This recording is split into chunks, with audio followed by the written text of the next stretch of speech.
Gandang buhay mga katiats. Sa atin muna balikan sandali lamang ang sinabi na ito ni Karen Hodes bago tayo tutuloy sa bagong episode natin tungkol sa ating napakalaging kayamanan na itinago di umano ng mga napaka-influensya at napaka-powerful na tao sa buong mundo. Atin pakinggan si Karen. And they're just sitting there illegally and refusing to relinquish it. Part of the problem is that this gold is cloaked in secrecy. But in the last month, Wolfgang Struck has been publishing all of the documentation. So it's there for people to see. We have the originals. And people just have to make sure that the banks do what they're required to do, which is release the world's wealth. Ayan, release the world wealth. Ayan kasi gold for humanity, for the entire world, and gold also for the Philippines. Kaya lang ay merong nangyaring bigla na lang nawala yan. Kasi hindi nga natin alam, cloak in secrecy ang mga gintong ito na hindi ito yung Yamashita Treasures, ito yung ancient gold ng buong mundo na naitago dito sa Pilipinas. Napakaswerte talaga ng Pilipinas, parang depository ng gold. Kahit Yamashita Treasures ay dito rin nailagay. Ngayon ay merong mga artikulo sa isang tabloid doon sa Amerika na nagbanggit o nagsasabi ng origin kung saan nakuha itong mga gold na ito. Atin panoorin ang detalyadong pagtingin sa isang pahina ng newspaper. Okay, sandali lang. Ito yan, ang Contact Phoenix Journal Phoenix Review. Journal Review. Independent confirmation of the Philippines gold. Ito yung pagkumpirma ng Philippines Gold na nalathala sa tabloid na ito. Discretion lang sa manonood kung maniwala o hindi, basta atin lang muna pakinggan itong artikulong ito, atin basahin kung ito may sang-ayon ka sa mga sinasabi dito, kung totoo o hindi, basta atin lang muna tingnan kasi meron silang mga proof. Kaya ito. Throughout the Spanish occupation of the Maharlika, members of the Tagay and Italiano clan have been visiting Europe since some of their relatives were English and Austrian.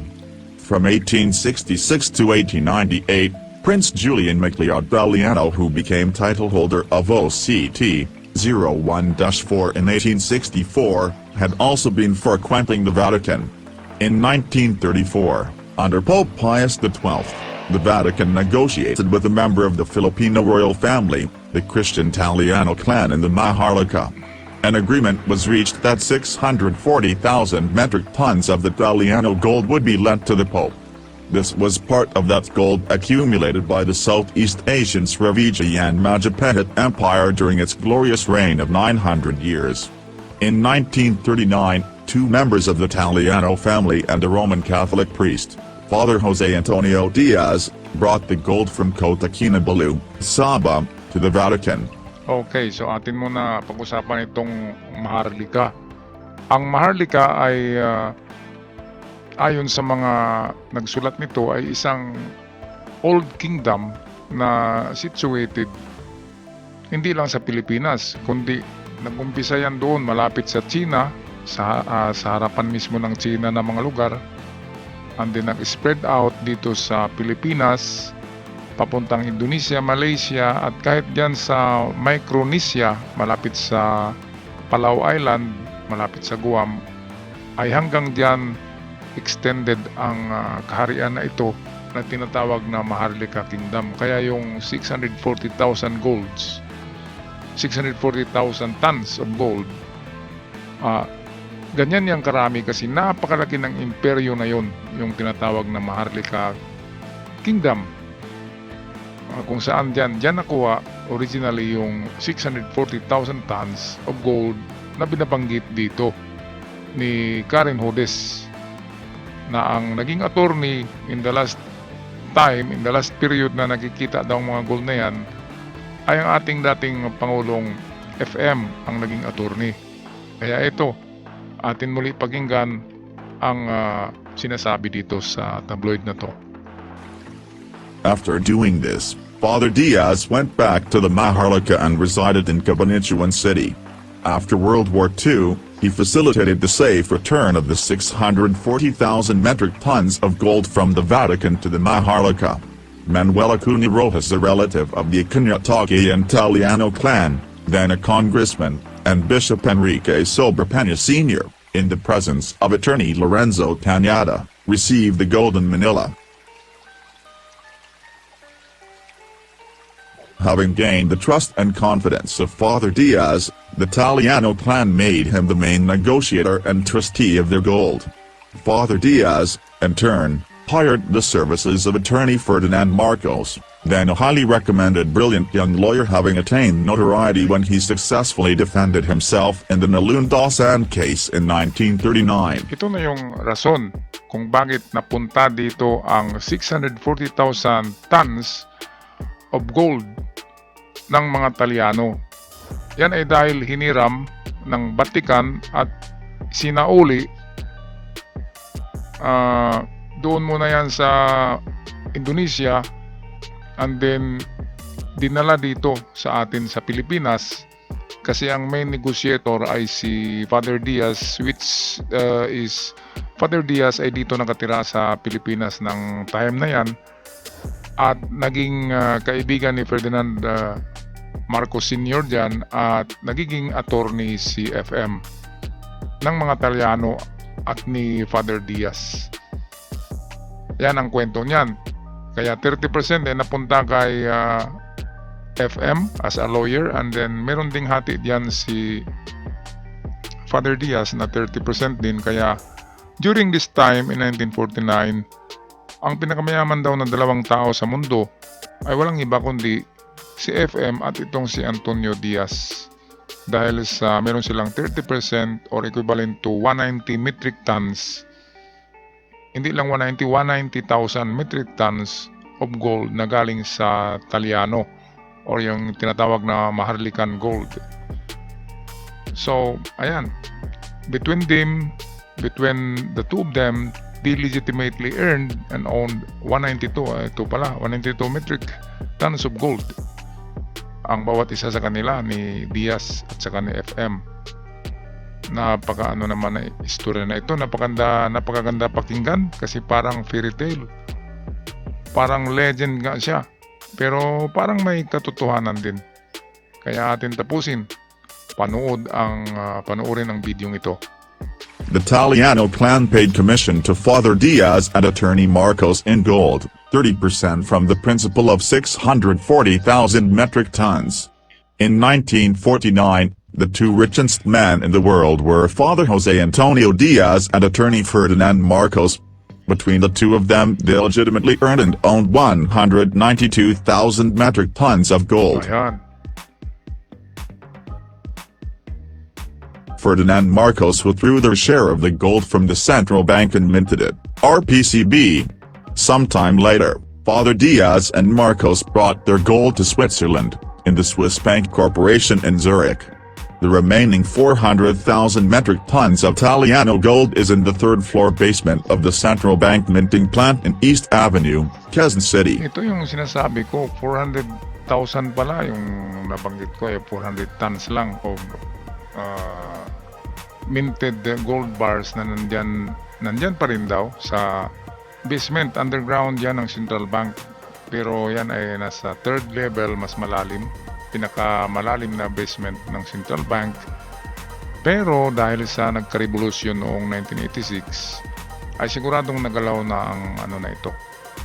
Pero ayon kay Karen Hoodies, most of the treasure are being buried secretly in the mountainous regions of Cordillera. And ito'y napaka-secured at hindi basta-bastang makuha ng kung sino man. Okay, kaya ito yung legend. At ayon kay Hoodies, ay narito pa sa Pilipinas ang pinakamarami niyan. At yan ay reburied treasures sa Luzon sa lugar ng Apulacay. Okay, meron kaming kakilala diyan na kasama daw sa pagbaon ng mga revered golds na yan. Kaya parang totoo na ibinaon muli itong napakarami kasi yan, 400 metric tons of gold. Kaya kailangan talaga ibaon yan kasi magkagulo kung makikita yan ng kung sino-sino. Okay, so tapusin natin to. Gold for gold, dollar for dollar, this country, the Maharlika, is the richest country in the world. During a talk show in a US TV the week following the bombing of the New York Twin Towers, President Bush was asked this question, which is the richest country in the world today? With a smile he said, the Philippines. Ayan, totoo naman yan. Marami ang nagsabi na edited daw yun, pero sumikat kasi yun, nag-viral yun na video na clip. Dahil yun nga ang sagot ni Bush. Pero sabi naman ni Bush ay joke lang daw yun. Pero bakit magjo-joke siya ng ganyan? This richest country in the world, dapat sabihin niya Amerika. Pero ayon sa conspiracy theory nga ay ang Pilipinas ang nagsalba sa Amerika noong time ng kanilang Great Recession. Yung time na bumagsak talaga ang ekonomiya at nawala ng value yung kanilang reserve gold. Kaya hiniram ang gold ng Pilipinas.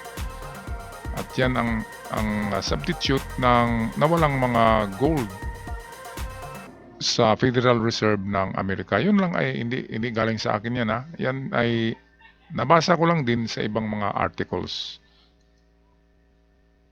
Okay, patuloy tayo.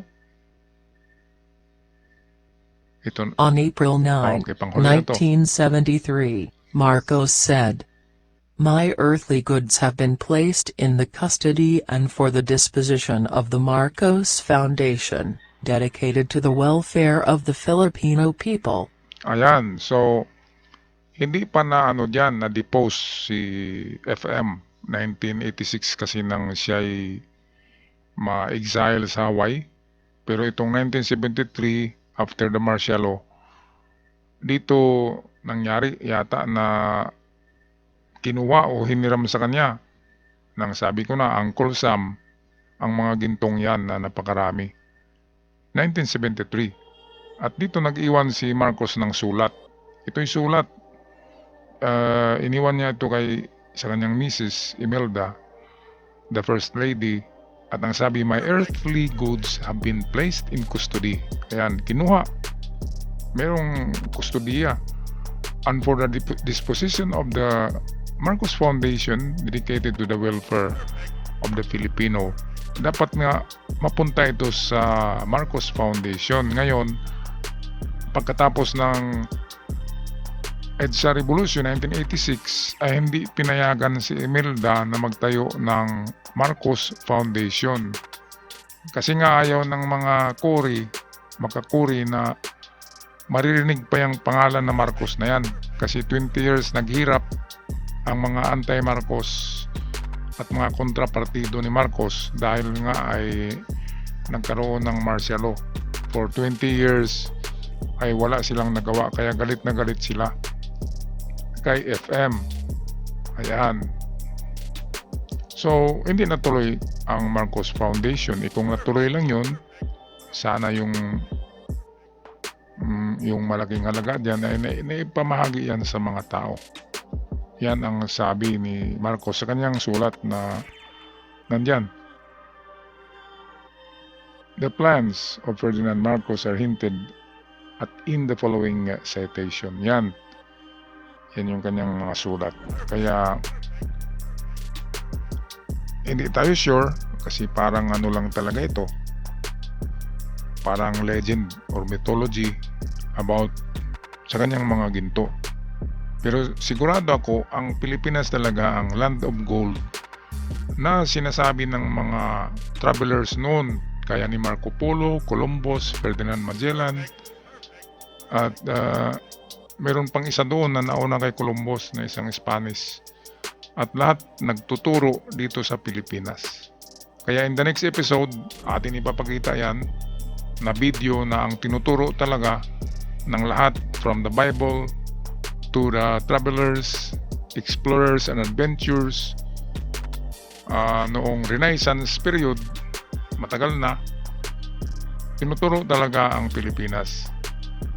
Kaya yan lang ang ating dapat proud tayo diyan, kasi kahit history na lang yan at legend, kahit mythology na lang yan, at least noong unang kapanahunan ay talagang napakasikat pala ng Pilipinas.